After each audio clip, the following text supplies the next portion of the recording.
रमेश 7वीच्या वर्गात शिकत होता. तो अभ्यासात खूप हुशार होता, पण काही कारणास्तव तो शाळेत टाईमवर जाऊ शकत नव्हता. असाच रमेश नेहमी शाळेत उशिरा यायचा आणि त्यामुळे त्याचे वर्गशिक्षक मोहिनी मॅडम त्याला उठाबशा काढायला लावायच्या. एकदा तर तापाने फणफणलेल्या रमेशला किरकोळ चुकीवरून त्यांनी खूप मारलं. मारता मारता त्याची पाठ लाल झाली होती.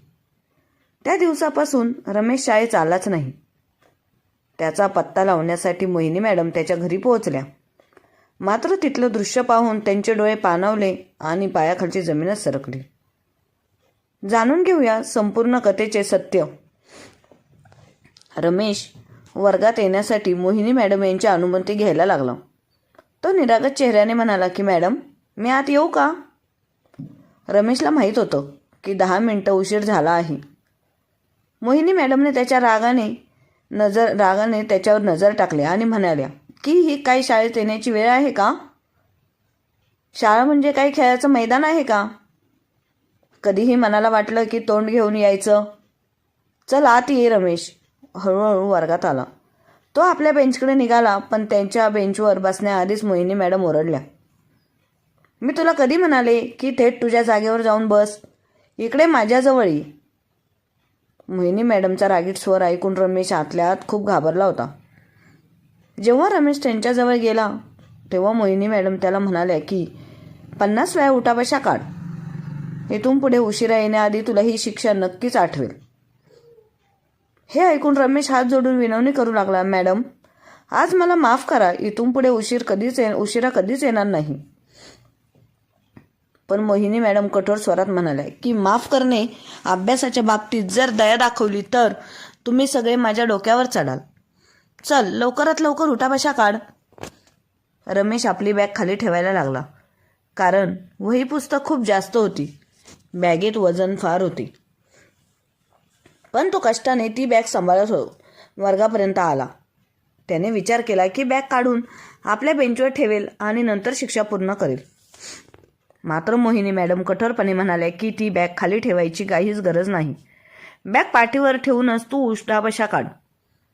रमेशने एक खोल श्वास घेतला. बॅग खूप जड होती आणि तो आधीच थकलेला आणि अशक्त होता. त्याने कान पकडून उठाबशा सुरू केल्या, पण फक्त 4 वेळा उठल्यानंतर त्याच्या डोळ्यातून अश्रू वाहू लागले. जड बॅग त्याच्या लहानशा शरीराला झेपत नव्हती. 10 उठाबशा काढल्यावर तो थांबला आणि रडत म्हणाला की मॅडम, अजून नाही काढता येणार. माझे पाय थरथरायला लागले आहेत. हे ऐकताच मोहिनी मॅडमच्या रागाचा पारा चढला. त्याने रमेशच्या गालावर एक जोरदार थप्पड मारली आणि ओरडल्या, शाळेत यायला उशीर करतोस तेव्हा तुला कोणताच त्रास होत नाही का? आणि कधीही नेहमीच शाळेत येत नाहीस. तुझ्यात तर जराही शिस्त नाही. थप्पड लागल्यावर रमेश जोरजोराने रडू लागला. त्याच्या अश्रूंनीही मोहिनी मॅडमचा राग कमी झाला नाही. त्या पुन्हा ओरडल्या, उठाबशा काढ, नाही तर मी असे हाल करीन की आयुष्यभर लक्षात राहील. मूर्ख मुलांना अभ्यासाचं काहीच महत्त्व नाहीये. रमेशने पुन्हा उठाबशा सुरू केल्या, पण 5व्या वेळेस त्याचे पूर्ण शरीर थरथरू लागलं. त्याच्या पायांनी साथ देणं थांबवलं. तो हुंदके देत रडत राहिला. पाठीवरची बॅग इतकी जड होती की त्याला अजिबात सांभाळता येत नव्हती. रमेश अशक्तपणे थरथरत उभा होता. जणू काही त्याचं शरीर आता चालण्यालायकही राहिलं नव्हतं. मोहिनी मॅडम म्हणाल्या की जाऊन बस तुझ्या जागेवर, पण पुन्हा शाळेत उशिरा येऊ नकोस आणि गैरहजर राहू नकोस. रमेश हळूहळू चालत जाऊन आपल्या जागेवर बसला, पण पूर्ण दिवसभर त्याच्या डोळ्यातून अश्रू वाहत होते आणि तो पुन्हा पुन्हा त्यांना साफ करत राहिला. मधल्या सुट्टीतही तो आपल्या जागेवरच बसलेला होता. रमेश 7वीच्या वर्गात शिकणारा विद्यार्थी होता, पण तो शाळेत अनेकदा गैरहजर राहत असल्याने वर्गात इतर मुलं त्याच्याशी मैत्री करत नसत. कदाचित याच कारणामुळे त्याचा स्वभाव शांत असावा. असं नाही की तो अभ्यासात कमजोर होता. परीक्षा झाल्यावर तो चांगल्या मार्कांनी पास होत होते. कदाचित तो कधीच नापास झाला नव्हता. मॅडमने विचारलेल्या प्रश्नांची उत्तरेही तो तात्काळ देत असे. जर तो रोज नियमित शाळेत आला असता तर त्याचं नाव हुशार मुलांच्या यादीत असतं. परंतु आठवड्यातून 2-3 दिवस तो नक्कीच गैरहजर राहत असे आणि शाळेत येताना नेहमी उशीर करत असे. रमेशला शाळेत का उशीर होत होता हे मोहिनी मॅडम कधीच समजू शकल्या नाहीत. मोहिनी मॅडम खूप जागरूक आणि जबाबदार शिक्षक होत्या. त्यांना आपल्या वर्गातील प्रत्येक मुलगा हुशार व्हावा अशी तीव्र इच्छा होती, म्हणून त्या प्रत्येक विद्यार्थ्यावर बारकाईने लक्ष ठेवत असत. आपल्या शिक्षकी पेशाशी त्या प्रामाणिकपणे होत्या, पण तेवढ्याच कडक स्वभावाच्याही होत्या. त्यामुळे मुलं त्यांना घाबरून नसत. कधीच असं नव्हतं की मोहिनी मॅडमने दिलेला गृहपाठ कोणी केला नसेल. जर एखादा विद्यार्थी शाळेत जास्त दिवस गैरहजर राहिला तर मोहिनी मॅडम स्वतः त्याच्या घरी जाऊन पालकांशी बोलत असत. त्या विचारायच्या की तुम्ही तुमच्या मुलाला शाळेत पाठवलं आहे की नाही. मोहिनी मॅडम अशा विचारायच्या कारण नेहमी असे होत असे की काही मुलं घरातून बाहेर शाळेत जातो असे सांगून बाहेर पडायची, पण दिवसभर खेळण्यात किंवा इतर तिकडे भटकण्यात वेळ घालवायची. शाळा सुटण्याच्या वेळेसच ते घरी परतायचे आणि आई वडिलांना सांगायचे की आम्ही शाळेवरून आलो आहोत. शाळेतल्या शिक्षकांना हे कळायचं ना, त्यांच्या पालकांना विश्वास असायचा की मुलगा रोज शाळेत जातोय. मात्र मोहिनी मॅडम मुलांच्या या फसवणुकीला चांगलेच ओळखून होत्या. म्हणून त्या अशा पद्धतीने शिक्षा देत की मुलं पुन्हा शाळा चुकवण्याआधी 100 वेळा विचार करतात. आजही मोहिनी मॅडमनी रमेशला आधीच शिक्षा दिली होती, अशीच शिक्षा दिली होती. शाळा सुटल्यानंतर रमेश आपली बॅग उचलून खूपच जड पावलांनी वर्गाबाहेर निघाला. शाळेबाहेर जाण्याचा मार्ग मोठ्या मैदानातून होता. हे मैदान पार केल्यानंतरच पुढे लाईनमध्ये वर्ग दिसायचे. एका कोपऱ्यात ऑफिस असायचं आणि पायऱ्या चढून दुसऱ्या मजल्यावरही काही वर्ग होते. ही शाळा ट्रस्टच्या अखत्यारीत चालत होती. अर्धा खर्च ट्रस्टकडून भागवला जायचा, तर उरलेली फी विद्यार्थ्यांचे पालक भरत असत. मोहिनी मॅडम यांना खूप कमी पगार मिळायचा, पण त्यांना मुलांना शिकवण्यात आनंद मिळायचा. त्या म्हणायच्या की माझ्या हातात असतं तर भारतातल्या कोणत्याही मुलाला अंगठा बहादूर राहू दिलं नसतं. मोहिनी मॅडमला शिकवण्याची आवड होती आणि जिद्द इतकी होती की त्या प्रत्येक मुलाचा अभ्यास स्वतः चेक करत. जर एखादा मुलगा जास्त दिवस गैरहजर राहिला तर मोहिनी मॅडम थेट त्याच्या घरी पोहोचायच्या आणि गैरहजेरीचे कारण विचारायच्या. पण एकदा असं समोर यायचं की ती मुलं आपल्या पालकांना फसवून शाळा सोडून मोकळ्या मैदानात क्रिकेट खेळत असत आणि इकडे तिकडे भटकत असत. ही शाळा फक्त मुलांची होती आणि त्या शाळेतील मुलं खूपच खोडकर होती. त्यामुळे मोहिनी मॅडम नेहमीच आपल्याजवळ छडी ठेवायच्या. एखाद्या मुलानं मोठी शिस्तभंगाची चूक केली तर मोहिनी मॅडम ती छडी हातावर मारायच्या, ज्याच्यामुळे मुलांचा हात लालसर होईल. त्यानंतर त्या म्हणायच्या की पुढच्या वेळी अशी चूक करणार नाहीस. मोहिनी मॅडमनी शाळेतील मुलांचे भविष्य उज्ज्वल करण्यासाठी स्वतःला पूर्णपणे झोकून दिलं होतं. त्यामुळे त्यांच्या शिस्तीला मुलं जितकी घाबरत होती तितकाच त्यांचा आदरही करत होती. दुसऱ्या दिवशी जेव्हा रमेश शाळेत आला तेव्हा तो 10 मिनिटे अगोदरच पोहोचला होता आणि आपल्या वर्गात बसला होता. प्रार्थनेला अजून 10 मिनिटं बाकी होती. तिथून जाताना मोहिनी मॅडम यांनी रमेशला पाहिलं आणि त्यांच्या चेहऱ्यावर आपोआपच स्मित हास्य उमटलं. त्यांच्या मनात विचार आला की कालच्या उठाबशांमुळे आता हा सरळ राहील. 10 मिनिटांना अगोदर पोहोचला आहे. थोड्या वेळाने प्रार्थनेची घंटा वाजली. सगळ्या मुलांनी प्रार्थनेसाठी व्यवस्थित रांगा केल्या. प्रार्थना संपल्यावर सर्वजण आपापल्या वर्गात गेले. जसा मराठीचा धडा मोहिनी मॅडम शिकवायला लागल्या तसं त्यांचं लक्ष प्रत्येक विद्यार्थ्यावर होतं. डाव्या बाजूला शेवटच्या बाकावर रमेश बसला होता आणि डुलक्या घेत होता. त्याला या अवस्थेत पाहून मोहिनी मॅडमने हातातला खडू सरळ त्याच्या डोक्यावर मारला. खडू अगदी अचूकपणे निशाण्यावर लागला. डोक्याला खडू लागताच रमेश खडबडून जागा झाला. मोहिनी मॅडमला खूप राग आला. त्या म्हणाल्या, जागेवर उभा राहा, मी इथे जीव तोडून शिकवते आणि तू झोपतोयस. तुला काही कळतंय का? शाळेत शिकवलेलं ऐकणं किती महत्त्वाचं असतं. शाळेत झोपायला येतोस का? आता पूर्ण दिवस उभं राहून अभ्यास कर. 1 मिनिटासाठी बसणार नाहीस तू. रमेश घाबरत म्हणाला की मॅडम, सकाळपासून माझी तब्येत ठीक नाहीये.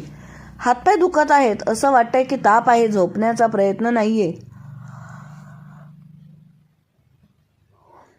पण डोळे जड झालेत. मोहिनी मॅडम त्याच्या बोलण्याने अजूनच चिडल्या आणि म्हणाल्या की खोटी कारणं देणं तुमच्यासारख्या मुलांकडून शिकावं. मी तुमच्या वयाची होते तेव्हा आजारी असूनही शाळा चुकवत नव्हते. 100 एक ताप असला तर खोकला असो किंवा सर्दी, मी कधीच सुट्टी घेतली नाही. माझ्या शाळेतलं रेकॉर्ड हे सिद्ध करत शिकवण्याची आवड आणि जिद्द असली पाहिजे. पण आजकालच्या मुलांमध्ये ती जिद्द नाही, याचं मला दुःख होतं. भारताचं भविष्य तुमच्यासारख्या तरुणांच्या हातात गेलं तर देशाचं मोठं नुकसान होईल. आणि पुढे म्हणाल्या की चल उभा राहा, बसण्याची काही गरज नाही. मोहिनी मॅडमच्या या शब्दांनी वर्गातील बाकी विद्यार्थी शांत आणि गंभीर झाले. रमेश बिचारा उभा राहिला. मग पूर्ण दिवस तो उभाच राहिला. दिवसभर उभा राहिल्यामुळे त्याचे पाय जड झाले होते. शेवटचा तास होता तेव्हा मोहिनी मॅडम म्हणाल्या की आता मी सगळ्यांचा होमवर्क चेक करणार आहे. सगळ्यांचा होमवर्क चेक केल्यानंतर जेव्हा रमेशची वही त्यांच्या हाती लागली तेव्हा मोहिनी मॅडम म्हणाल्या, असं वाटलं की हा होमवर्क रमेशने केलाच नाही, कारण तो होमवर्क खूप नेटक्या सुंदर अक्षरात लिहिलेला होता आणि रमेशचे अक्षर एवढे नीटनेटके होते. मोहिनी मॅडम लगेच मागे रमेशकडे गेल्या आणि त्याचे अक्षर चेक करू लागल्या. सगळ्यात जास्त सुंदर अक्षर त्या कामाचं होतं, जे काम घरी करायला दिलं होतं. मोहिनी मॅडम आधीच सगळ्यांना सांगितलं होतं की मी दिलेलं काम तुम्हाला स्वतःच करायचं आहे, आपल्या घरच्यांकडून किंवा आपल्या बहीण भावांकडून नाही. मोहिनी मॅडमचं म्हणणं होतं की शाळेत जे शिकवलेलं आहे ते घरी जाऊन परत लिहित गेल्यास त्या गोष्टीचं चांगलं लक्षात राहील. पण अशा मुलांचं शिक्षण काहीच फायद्याचं नसतं जी मुलं आपला होमवर्क आपल्या मोठ्या बहीण भावांकडून किंवा आईकडून करवून घेतात. म्हणजे त्या मुलांना लिखाण्याचे कष्ट पडत नाहीत. मोहिनी मॅडम लगेच खुर्चीवरून उठल्या आणि आपली मोठी छडी उचलली आणि चालत रमेशकडे गेल्या. ती वही त्याच्या पुढे बेंचवर फेकली आणि म्हणाल्या, पटकन सांग, हे कोणाचं अक्षर आहे? मग त्याचा कान मुरगाळायला सुरुवात केली. रमेश वेदनेने कन्न करू बोलू लागला की मॅडम माझंच अक्षर आहे, मीच होमवर्क केला आहे. मोहिनी मॅडम म्हणाल्या की तू तर खोटंही बोलायला लागला आहेस. मी अशी जोरात छडी मारेल की शुद्धीवर येशील तू. काय मॅडमला बावट समजला आहेस का? आणि मोहिनी मॅडमनी वहीची 3-4 पानं मागे घेतली आणि बोलू लागल्या की हे बघ तुझं अक्षर नेटका, हे काम तू घरातून कोणाकडून करून घेतलास? नक्कीच आपल्या मोठ्या बहीण किंवा भावाकडून करून घेतला असशील किंवा आपल्या आईकडून. लाज वाटत नाही का तुला? आई बापाकडे पैशाचे झाड आहे का जे तुझी फी भरत आहेत आणि तू आहेस की अभ्यास स्वतः करत नाहीस, अभ्यासावर लक्ष देत नाहीस आणि आपल्या होमवर्क आपल्या बहीण भावाकडून करून आणतोस. रमेश बोलू लागला की मॅडम मी स्वतः खरंच सांगतोय, हा होमवर्क मी स्वतः केला आहे, घरी स्वतः लिहिला आहे, त्यामुळे नीटनेटका अक्षर आला आहे. इथे वर्गात खूप घाईघाईने लवकर लिहितो त्यामुळे अक्षर थोडं बिघडतो. मी कोणाकडूनच लिहून घेतलेलं नाही. पण मोहिनी मॅडमला त्याच्या कोणत्याही गोष्टीवर विश्वास बसला नाही. त्यांना खोटं बोलणाऱ्यांची खूप चीड होती. त्या कठोर शब्दात रमेशला म्हणाल्या की तू खरं सांगतोयस की नाही? मी माझ्या पद्धतीने तुझ्याकडून खरं काढून घेईल. तेव्हा रमेश परत म्हणाला की मॅडम खरंच माझ्यावर विश्वास ठेवा, हा होमवर्क मी स्वतः केला आहे. आता माझा मॅडमला खूप राग आला होता. त्यांनी रमेशच्या जोरात कानाखाली मारली आणि रमेश खाली पडता पडता वाचला. तसेच सकाळपासून उभा राहून त्याचे पाय जड झाले होते आणि त्याच्या जोरदार गालावर थप्पड पडली होती. मॅडमला खूप राग आला होता. त्या बोलू लागल्या की एक तर तू हा होमवर्क कोणा दुसऱ्याकडून करून घेतला आहेस आणि वरतून तू खोटं बोलत आहेस. ते सुद्धा इतक्या धीटपणे खरं सांगितलं तर मी तुला सोडेन. रमेश पुन्हा बोलू लागला की मॅडम मी खरंच सांगत आहे, हा होमवर्क मी स्वतः केला आहे. परंतु मॅडमने अजून एक त्याच्या गालावर थप्पड मारली आणि बोलू लागल्या की खरं सांग, सोडून देते खोटं आणि फक्त खोटं बोलत राहशील तर आज तुझी चामडी हातात काढून देईल. परंतु रमेश सुद्धा त्याच्या मतावर ठाम होता. मॅडमला खूपच राग येऊ लागला कारण मॅडमला त्याच्या अनुभवावरून खूप विश्वास होता. त्याचा अनुभव सांगत होत्या की त्याने होमवर्क कोणा दुसऱ्याकडून करून घेतला आहे आणि हे अक्षर त्याचे नाहीच. रमेशच्या डोळ्यातून अश्रू वाहत होते परंतु तो त्याच्या मतावर ठाम होता की हा होमवर्क मी स्वतः केला आहे, मी कोणाकडूनही करून घेतलेला नाही. संपूर्ण वर्ग शांत होता. मोहिनी मॅडमच्या रागाला पाहून मुलं घाबरून बसली होती. मोहिनी मॅडम रमेशला म्हणाल्या की स्वतःच माझ्यासमोर याच अक्षरात या 4-5 ओळी लिहून दाखव. मला बघायचं आहे की हे अक्षर तुझं आहे की दुसऱ्यांचं आहे. तेव्हा रमेश म्हणाला, हो मॅडम, मी तुम्हाला लिहून दाखवतो. रमेश सकाळपासून उभा होता, त्यामुळे त्याचे हातपाय आतून थरथरायला लागले होते, कारण त्यावेळी त्याला ताप होता. परंतु मॅडमला काहीही पर्वा नव्हती. रमेशने आपला पेन काढला आणि पानावर लिहायला लागला. परंतु थकल्यामुळे आणि तापामुळे जेव्हा त्याने उभं राहून लिहायला सुरुवात केली तेव्हा त्याचे अक्षर नीटनेटके आले नाही. जितके त्याने घरी बसून काढले होते त्यात मॅडमची भीती डोक्यावर होती. मॅडमची नजर त्याच्यावरच टिकून होती आणि तो सुद्धा फक्त 7वीचा विद्यार्थी होता. त्यामुळे तो खूपच घाबरला होता. तसेच अक्षर काढण्याचा त्याने खूप प्रयत्न केला जसे त्याने घरी काढले होते, परंतु तसे अक्षर आलेच नाही. तेव्हा मॅडम म्हणाल्या की तू आत्ता सुद्धा खोटं बोलशील का की हा होमवर्क तूच केला आहेस. यावेळी मॅडम खूपच रागात होत्या. रमेश बोलू लागला की हो मॅडम, मीच होमवर्क केला आहे. इथे मी असे अक्षर काढू शकत नाही कारण माझी आज तब्येत ठीक नाहीये आणि त्यात मी सकाळपासून उभा आहे. खूप थकलो आहे मॅडम म्हणाल्या की एकतर तू खोटं बोलत आहेस आणि वरून तोंड चालवत आहेस, ते सुद्धा एका शिक्षकासमोर.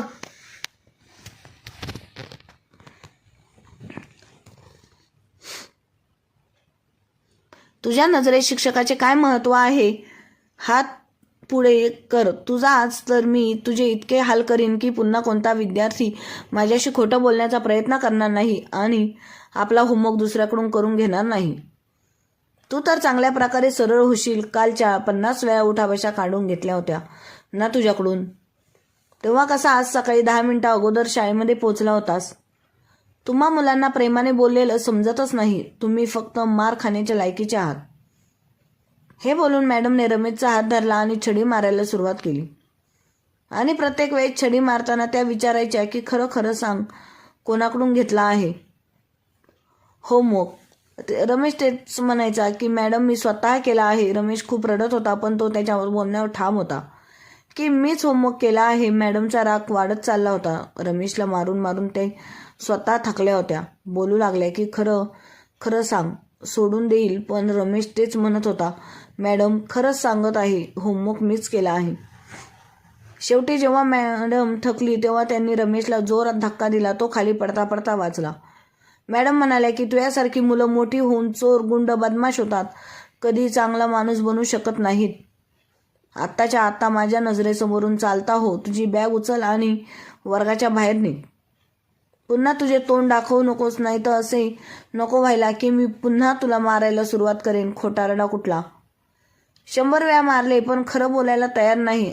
अरे, कोणत्या आंधळ्या माणसालाही समजेल की हे अक्षर तुझं नाही. जर खरं सांगितलं असतं तर इतकं मारलं नसतं.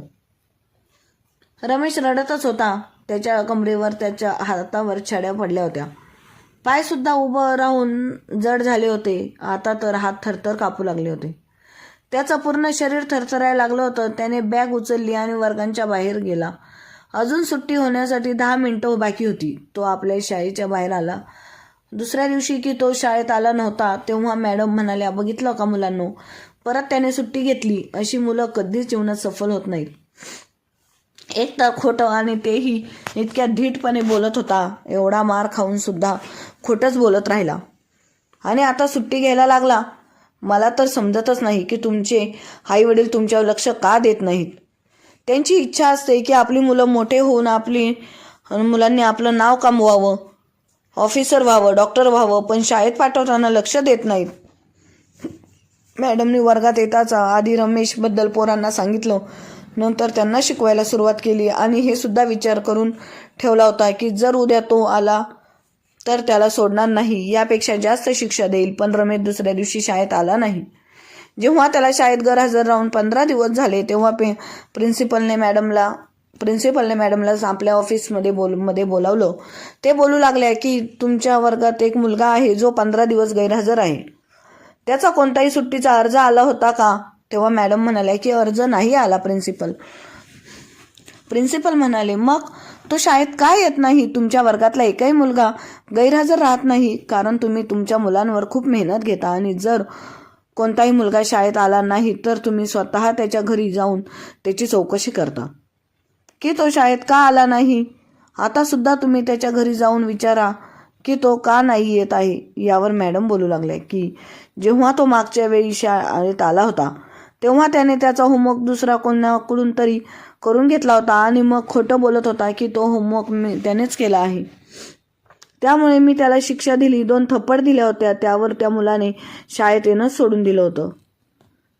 पण असं असू शकतं की त्याने त्याच्या आई वडिलांना माझी तक्रार केली असेल. त्यामुळे जर मी त्यांच्या घरी विचारायला गेलो तर त्यांचा बाप उलट माझ्यावरच ओरडू लागतील, कारण आपल्या मुलांची चूक आई वडिलांना दिसत नाही.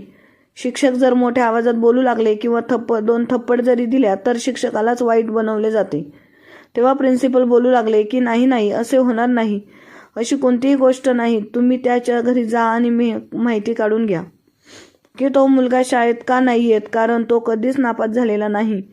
तो कमी वेळा शाळेत आला असला तरी त्याचे मार्क सगळ्या विषयात चांगले आहेत आणि असे सुद्धा कधीच झाले नाही की 15 दिवस तो मुलगा लगातार सुट्टी घेत असेल. तेव्हा मॅडम म्हणाल्या की ठीक आहे, मी त्याच्या घरी जाते. मला कृपया त्याच्या घरचा पत्ता द्या. प्रिन्सिपलने रजिस्टर उघडून रमेशच्या घराचा पत्ता दिला. त्याच संध्याकाळी रमेश घरी पोहोचले. दरवाजा वाजला पण पहिल्या वेळेला कोणी दरवाजा उघडला नाही. दुसऱ्या आणि तिसऱ्या वेळेला त्या दरवाजा वाजवला तेव्हा एका माणसाने दरवाजा उघडला. त्याची दाढी पाहूनच खूप वाढली होती आणि त्यांचा अवतार सुद्धा खूपच विचित्र झाला होता. मॅडमने विचार केला की हे रमेशचं घर आहे का. तेव्हा समोरच्या माणसाने उत्तर दिलं की हो, त्यांचंच घर आहे आणि मी रमेशचा बाप आहे. हे ऐकून मॅडमने एक खोल श्वास घेतला आणि बोलू लागले की तुमचा मुलगा 15 दिवसांपासून शाळेत येत नाही, गैरहजर आहे. मी त्याची क्लास टीचर आहे, त्यामुळे विचार केला की त्याच्या घरी जाऊन विचारते. मॅडम बोलतच होत्या की रमेशचे वडील जोरजोरात रडू लागले आणि बोलू लागले की तो कधी शाळेत येणार नाही. मॅडम त्याचे वडील रडता रडता बोलू लागले की माझा मुलगा आता या जगात नाहीये. ऐकून मॅडमच्या चेहऱ्यावरचा रंग फिका पडला आणि त्या म्हणायला लागले की काय झालं होतं, त्याला कसं काय वारलं. रमेशचे वडील बोलू लागले की माझा मुलगा खूप आजारी होता, पण त्याला शिकण्याची खूप आवड होती. सारखा त्याला ताप येत राहायचा. मी मोठ्या डॉक्टरांना दाखवले पण कोणालाच त्याचा आजार कळला नाही. जेव्हा काही टेस्ट केल्या तेव्हा कळलं की त्याला ब्रेन ट्यूमर आहे. मी त्याला सारखं सांगायचो की तू घरीच आराम कर, पण त्याला शिकण्याची खूप आवड होती. ज्या दिवशी त्याची थोडी तरी तब्येत ठीक असायची तो शाळेत जायचा, पण यावेळी जेव्हा तो शाळेतून आला तेव्हा खूप रडत होता. मी विचारले तेव्हा तो म्हणाला की शरीरात खूप वेदना होत आहेत, याचं खूप डोकं दुखत होतं आणि त्यांचं डोकं दुखायचं वाढत चाललं होतं. त्याच्या हातावर आणि कमरेवर लाल लाल चट्टे पडले होते आणि त्याला मी विचारलं की हे चट्टे कसले आहेत, कोणी तुला मारले का. पण तो म्हणाला नाही, ॲलर्जी झाली आहे. हे ऐकून मॅडम आपल्याच नजरेत शर्मिंदा झाल्या, कारण ते लाल चट्टे त्यांनी मारलेल्या छडीचे होते. त्याचे वडील म्हणू लागले की हा मुलगा आता मरून गेला आहे. तो खूप मेहनतीने घरी बसून अभ्यास करायचा, आपला होमवर्क करायचा की मी जेव्हा त्याची वही आणि पुस्तक बघतो तेव्हा मला खूप राग येत असे. हे ऐकून मॅडमला वाटलं की जणू त्याच्या हृदयाचे तुकडे तुकडे झाले आहेत आणि आपल्या डोळ्यात येणारे अश्रू त्या थांबवू शकल्या नाहीत की त्या रमेशला चुकीचं समजत होत्या. तो बिचारा मुलगा इतक्या मोठ्या आजाराशी लढत होता आणि त्याला आजारासोबत तो शिकायलाही येत होता, फक्त यासाठी की त्याला शिकण्याची आवड होती. मॅडमला आठवू लागलं की जेव्हा रमेश शाळेत यायचा तेव्हा तो नेहमी थकलेला असायचा, कायम त्याचं शरीर गरम असायचं, त्याचे डोळे झोपेमुळे जड असायचे. मुलांसोबत खेळत सुद्धा नव्हता, फक्त आपल्या वर्गात पुस्तक वाचायचं. त्याच्या डोळ्यात कायमची उदासी असायची. जसजसे मॅडम रमेशबद्दल विचार करू लागल्या तेव्हा त्यांच्या डोळ्यातून अश्रू वाहतच होते आणि जेव्हा त्यांना त्यांच्यासोबतचे वागणे आठवले तेव्हा मॅडम सुद्धा जोरजोरात रडू लागल्या. त्यांचे मन करत होते की मी पुन्हा भूतकाळात जाऊन रमेशला जोरात मिठी मारावी. मॅडम विचार करू लागल्या की तो इतक्या मोठ्या आजाराशी लढत होता आणि इतका मोठा आजार असून सुद्धा तो शाळेत शिकण्यासाठी येत होता.